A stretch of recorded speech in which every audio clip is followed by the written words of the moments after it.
Ide itu tidak hanya berguna bagi masyarakat, namun harus bisa dikomersialkan. Halo semuanya, nama saya Michael. Selamat datang di channel saya, Sikutu Buku. Kali ini saya akan membahas kisah dari Nikola Tesla. Banyak orang mungkin hanya tahu nama belakangnya karena Elon Musk menggunakan nama Tesla sebagai salah satu nama perusahaannya. Tapi apakah kamu tahu kalau Nikola Tesla merupakan ilmuwan jenius yang seringkali dilupakan sejarahnya karena dia meninggal dalam kondisi hutang yang menumpuk? Sebelum kita mulai, buat kalian yang mau support channel ini agar terus berkarya, caranya gampang banget. Kalian cukup klik subscribe dan nyalakan loncengnya. Dukungan kalian membantu banget supaya kita bisa rutin posting dan bersama-sama belajar di channel ini. Nikola lahir pada tahun 1856 di Kroasia. Ayahnya merupakan pastor dan penulis serta penyair yang berbakat. Sedangkan ibunya merupakan seorang wanita yang multitalenta dengan banyak bakat yang menciptakan alat yang membantu pekerjaan rumah dan di sawah. Salah satunya adalah mesin pengocok telur.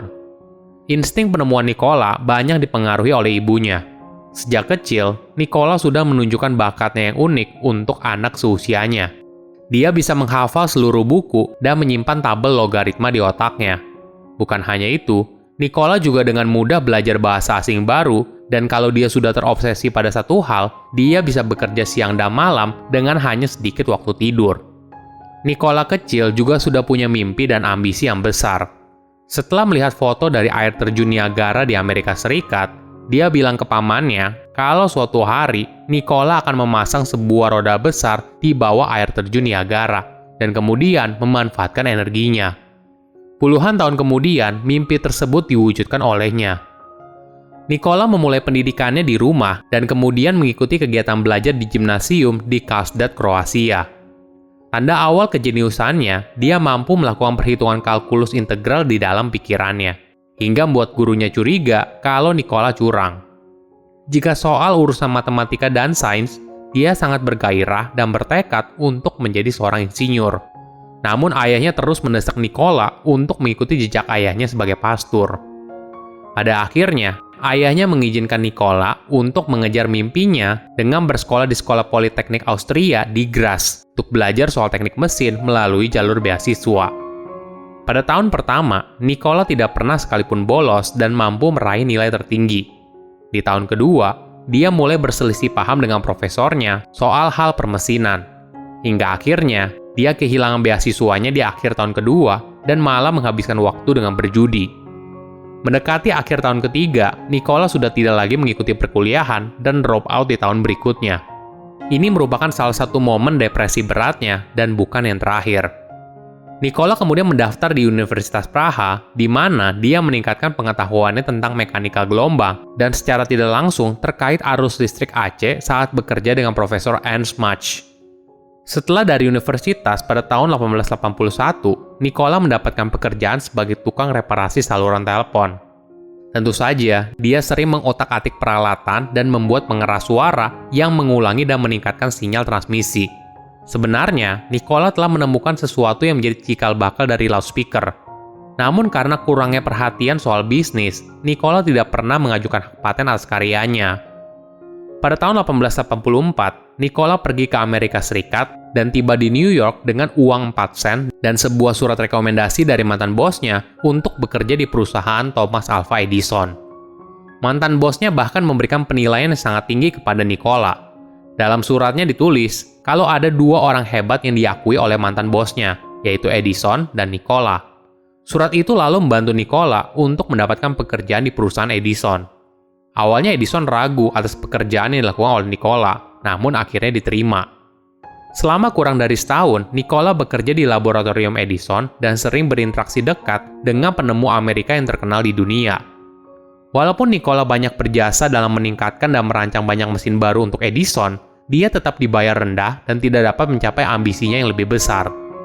Hingga suatu hari, Edison menawarkan kepada Nikola $50.000 apabila berhasil meningkatkan kinerja dari arus listrik DC milik pabrik pembangkit listrik Edison. Dalam beberapa bulan, Nikola berhasil dan Edison menolak untuk membayar. Edison malah bilang, ketika kamu sudah menjadi orang Amerika sungguhan, kamu akan menghargai lelucon orang Amerika. Kejadian ini membuat Nikola sangat kesal dan akhirnya memutuskan untuk keluar dari perusahaan milik Edison. Walaupun sudah tidak bekerja lagi dengan Edison, kejeniusan Nikola sudah menjadi buah bibir. Dia pun mendapatkan investor yaitu George Westinghouse.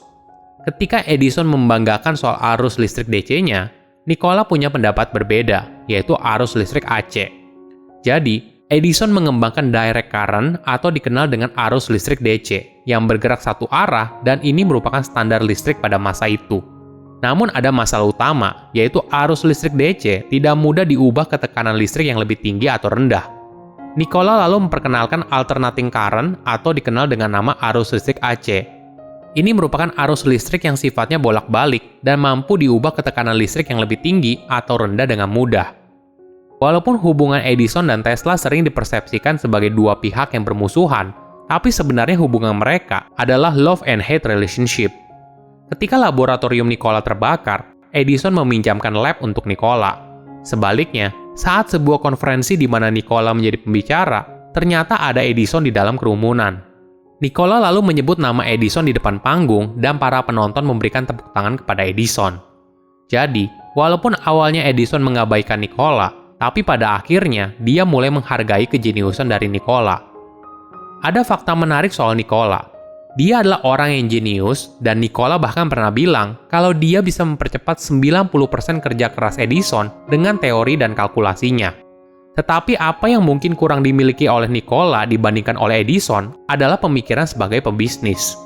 Nikola menjual paten arus listrik AC-nya kepada George Westinghouse ke dalam bentuk uang tunai, saham perusahaan George, dan royalti dari setiap listrik yang dijual oleh George. Namun perang dengan Edison soal arus listrik mana yang paling hebat antara DC dan AC menjadi sangat mahal untuk biaya kasus perkara di pengadilan dan perang opini. Kondisi ini membuat para investor dari George meminta dia memujuk Nikola agar rela melepas hak royaltinya. Mengingat hubungan yang baik dengan George, Nikola akhirnya rela kehilangan jutaan uang dari royalti dan potensi keuntungan miliaran dolar di kemudian hari. Kesempatan kedua yang hilang adalah saat Nikola menjual hak paten atas sistem pemancaran wireless-nya kepada JP Morgan. Ini merupakan upayanya untuk mengubah masa depan komunikasi dan transmisi daya di seluruh dunia. Nikola awalnya berhasil meyakinkan JP Morgan bahwa dia sudah berada di ambang terobosan, dan para investor memberi Nikola lebih dari $150.000 untuk mendanai pembuatan menara raksasa yang futuristik di tengah Long Island, New York, yang dikenal sebagai Menara Wardenclyffe.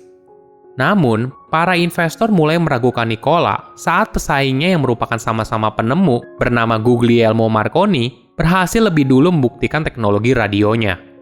Hal ini membuat para investor Nikola langsung mundur, dan 2 tahun kemudian dia mengumumkan kalau dirinya telah bangkrut.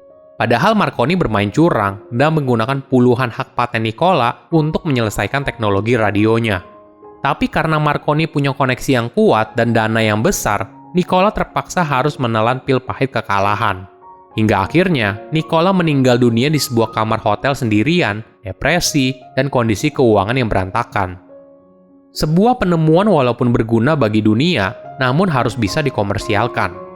Pemikiran ini akan membantu seorang penemu menghasilkan banyak penemuan berharga di masa depan. Silakan komen di kolom komentar pelajaran apa yang kalian dapat ketika tahu informasi ini. Selain itu, komen juga, mau tahu informasi apa lagi yang saya review di video berikutnya. Saya undur diri, jangan lupa subscribe channel YouTube Sikutu Buku. Bye-bye.